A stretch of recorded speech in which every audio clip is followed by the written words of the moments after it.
the atmosphere. So this shows that in order to reduce the growth of emissions of methane, of carbon dioxide to the atmosphere, firstly, the developed countries have to reduce their emissions, but also we have to take into account that the developing countries are going to add carbon dioxide to the atmosphere. So this will be a very hard task to accomplish. And, you have to be an optimist in order to predict or to project that we have no future increase in carbon dioxide in the atmosphere. It will be very difficult to prevent that from happening. Se diamo un'occhiata ai responsabili, ai paesi che fanno più emissioni di CO2, vediamo che alla posizione principale ci sono gli Stati Uniti con 20 kg pro capite per anno, seguiti da Oceania. L'Europa consuma circa la metà rispetto agli Stati Uniti, emette circa la metà rispetto agli Stati Uniti, poi seguono tutti i paesi in via di sviluppo, le cui emissioni sono attualmente abbastanza basse, ma in realtà questi sono tutti i paesi che cercano di migliorare il proprio standard di vita, quindi è chiaro che non bisogna solo ridurre molto le emissioni dei paesi dell'emisfero nord, ma bisogna pensare a quello che sta per succedere con lo sviluppo di questi paesi in via di sviluppo. È difficile essere ottimisti perché è un compito molto difficile ridurre queste emissioni. We cannot hope that nature in some way will help us, because any time in the past, we show here the records, temperature records from a station in Antarctica. Any time in the past, you see the red and the green curves here. Any time in the past when the carbon dioxide increased in the atmosphere, temperatures increased in the atmosphere, also the emissions of carbon dioxide increased in the atmosphere. The opposite was not the effect. So we cannot count on nature helping us out. We are doing the job, and nature will just reinforce the growth in carbon dioxide and methane emissions to the atmosphere. Non possiamo contare sull'aiuto della natura che di per sé risolva questo problema che ritrova in equilibrio, perché se guardiamo alle carote di ghiaccio prese in Antartide, per esempio, vediamo che da sempre nella storia le emissioni, gli innalzamenti di temperatura sono andati di pari passo con l'aumento delle emissioni, quindi la natura non ci aiuterà. The effects where temperatures are the most affected over the Earth are near the North and the South Pole, and that is shown in the right-hand figure on this graph. Gli effetti principali sono ai poli, come si può vedere da questa foto. So what can we do about it? Well, we can do something, and in the first place we must reduce the emissions of greenhouse gases to the atmosphere. It will be a major task, but without doing that, climate will just heat up to unacceptable levels in the next century. And how can that be done? By energy savings, production of renewable energy, like biofuels, nuclear energy, wind and solar energy, and what can also be done is to capture the carbon dioxide from the atmosphere, so it basically never enters into the atmosphere, to put it back into the geological regions where carbon dioxide can be re-injected in the interior of the Earth. Cosa si può fare allora? Innanzitutto ridurre le emissioni di gas serra, per quanto sia difficile. Come? Attraverso risparmi energetici, utilizzando energia rinnovabile, energia nucleare, energia solare, eolica, e anche attraverso il sequestro di CO2, appunto cattura di CO2, evitando che il CO2 entri in atmosfera e riconfinandola nelle regioni geologiche in profondità della Terra, dove può rimanere senza mai emetterla in atmosfera. Now, if that cannot be done, if temperatures increase in the atmosphere to highly unacceptable levels, say 3 degrees warming in the future, in this century, then we may be forced to do an experiment ourselves to make a reparation. And that can be done by injecting sulfur into the stratosphere. Sulfur is H2S or SO2. Sulfur in the stratosphere is converted in sulfate particles.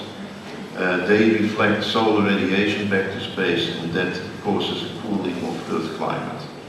It's an experiment which we are not conducting it, we are studying it. But it may be, we cannot foresee the future, but it may not be totally impossible that an experiment of this kind will need to be done in the future. The amount to counteract the heating caused by a doubling of carbon dioxide in the atmosphere, what you need is an input of 1 to 2 million tons of sulfur in the stratosphere. Se non riusciamo a fare nulla con questi metodi che ho appena indicato, potremmo essere costretti ad un'azione riparatoria un po' artificiale, che in questo momento è a livello di studio sperimentale, iniettando zolfo nell'atmosfera. Perché l'iniezione di zolfo nell'atmosfera provoca una trasformazione della stratosfera e una creazione di particelle solfati che riflettono la radiazione solare, provocando un raffreddamento della temperatura generale. È un esperimento, non possiamo prevedere quando e come si potrà veramente realizzare, però è una possibile soluzione per il futuro se non riusciamo, per riuscire appunto a andare contro questo aumento di CO2 che comunque sembra essere molto difficile da contrastare. Well, let me show you some results of some model calculations which I did together with some colleagues from the United States.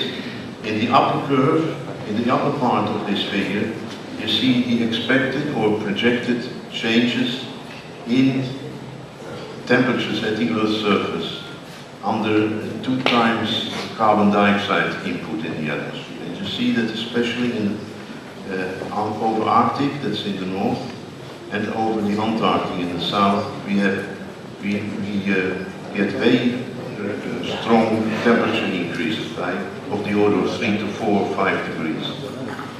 If we put this 1 to 2 teragram per million ton of sulfur in the stratosphere, then the temperatures at the Earth's surface almost return to normal, except for some regions near the North Pole, you see, where there's still some additional heating, and that is due to the fact that in winter time there is no solar radiation which can be reflected from the Earth's surface, because the Earth is from the Earth, because the Earth is in darkness, so you cannot increase the reflection of solar radiation in winter time.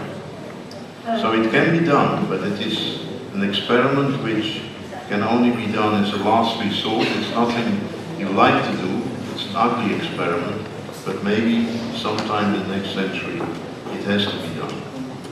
In questo grafico vediamo 2 modelli. Il modello di sopra mostra i cambiamenti di temperatura attesi sulla Terra con un aumento di CO2 del doppio, e come si può vedere soprattutto nelle regioni artiche e antartide l'aumento di temperatura può andare da 3 a 5 gradi.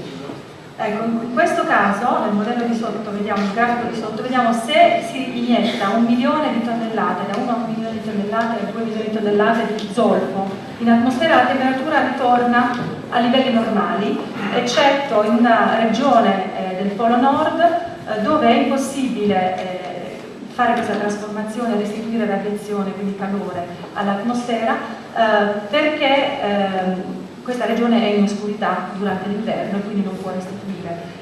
È un esperimento brutto, lo definisce lui stesso brutto, ma potrebbe essere la nostra ultima spiaggia, perché è fattibile. So what will the future bring us? We don't know, but our grandchildren will know. And here I'm back with my grandson, some 10 years ago. He's in the meantime has become 11 years old. But they are going, this generation of our grandchildren are going to be the ones who will be most affected by climate change and whatever we do against climate change. So it's the final message I will leave you with you. I'm not an optimist.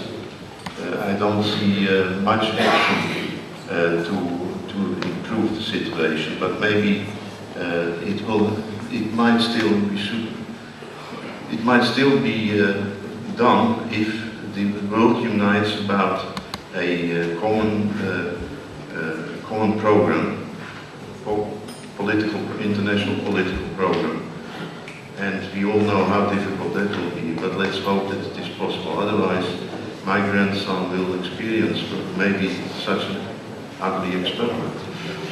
Thank you very much for your attention.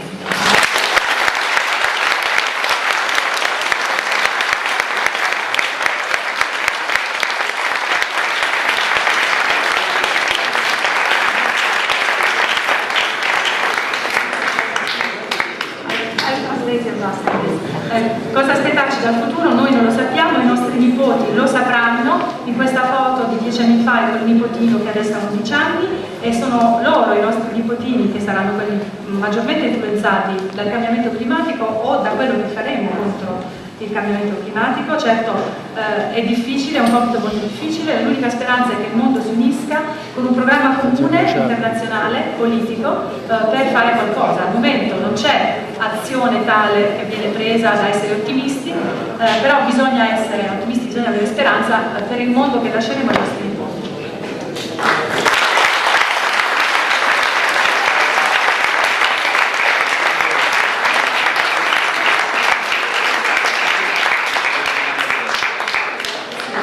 Allora adesso procediamo alla premiazione del professor Crutzen da parte del direttore generale dell'Istituto Banco di Napoli, Fondazione, per la motivazione che poi tradurrò anche per lui, per il suo alto contributo allo sviluppo della chimica dell'atmosfera e l'appassionata opera di promozione della salvaguardia ambientale. So this is a prize for you. The President of the Banco di Napoli is coming to give you the prize for your contribution to the study of the chemistry of atmosphere and your passionate work of promotion for the safety of the atmosphere.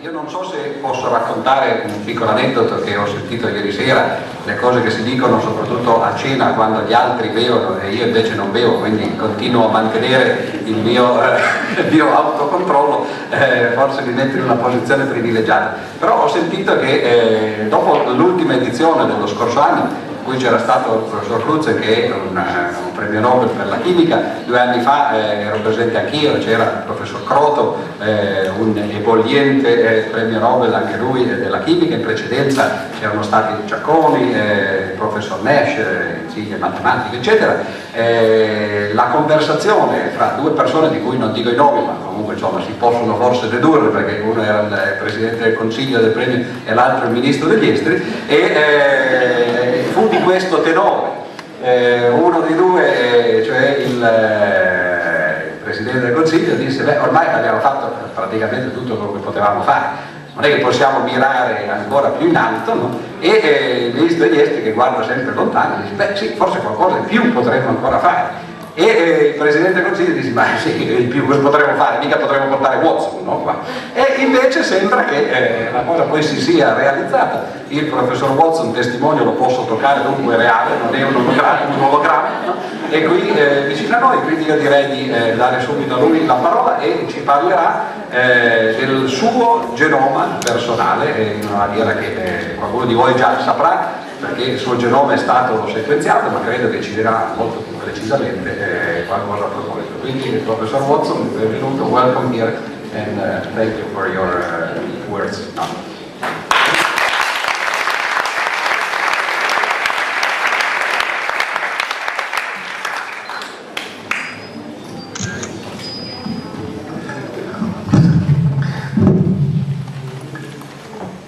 Yes, I'm very pleased to be with you this evening. When your committee wrote me, would I accept the prize, I immediately wrote back yes, because it would be an opportunity for me to come back to the Bay of Naples, which I lived for 2 months on in 1951. And it was a very decisive moment in my life. But before I talk about that, I want to first say that my first real teachers in science, that says,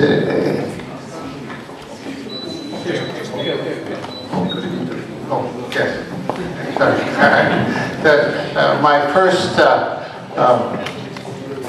teachers in science were both Italian scientists, Salvador Luria and Renato Becco. I met Salvador Luria when I went to Indiana University in the fall of 1947 to do my PhD.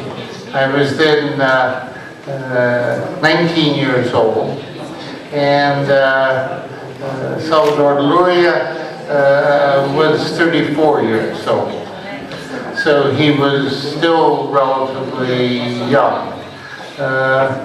Working then with Salvador Luria was Renato Becco, also trained in Torino, who had joined Luria just about the time I arrived in Indiana.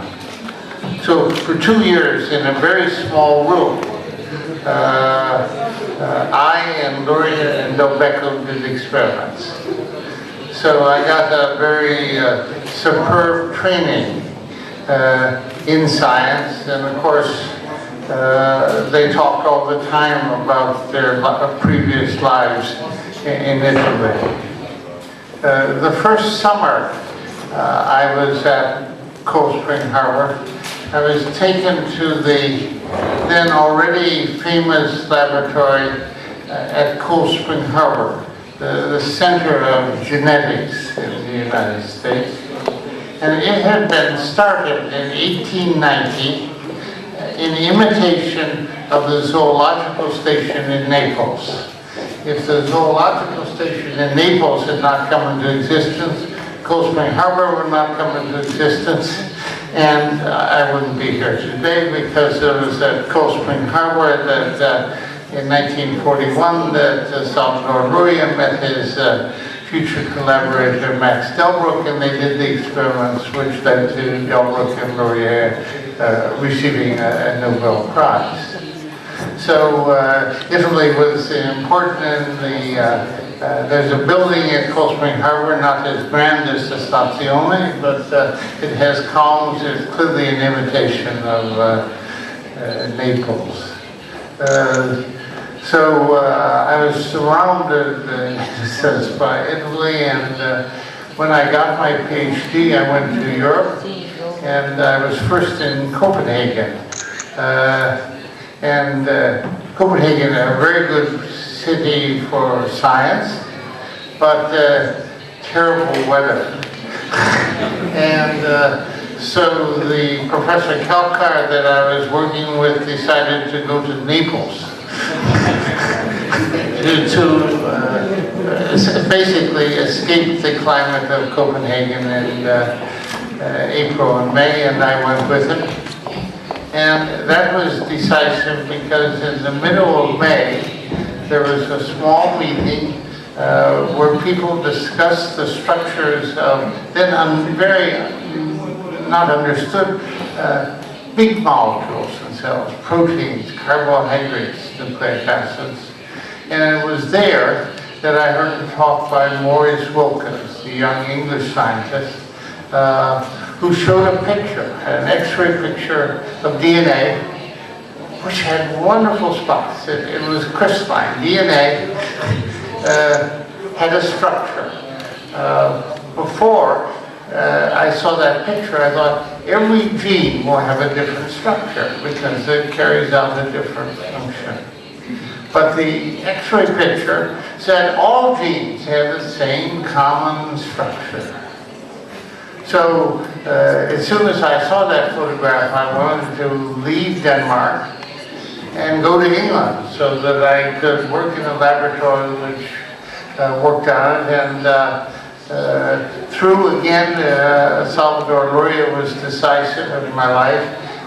He arranged that I went to not London where Wilkins worked, but to Cambridge, England, which had probably then the best small group of people working on the three-dimensional structures of proteins, the molecules which are the enzymes and carry out many important things. And at that time there was a sort of controversy. What is more important, proteins or nucleic acids? And because of my training with Professor Luria, I was all just study DNA. But totally unexpected, when I arrived in Cambridge, England, I met the young English physicist. He trained as a physicist. He was a friend of Morris Wilkins, named Francis Crick. And until I arrived, Francis really didn't know what to do with his life. He was very bright. He talked an incredible amount. Sometimes he talked too much.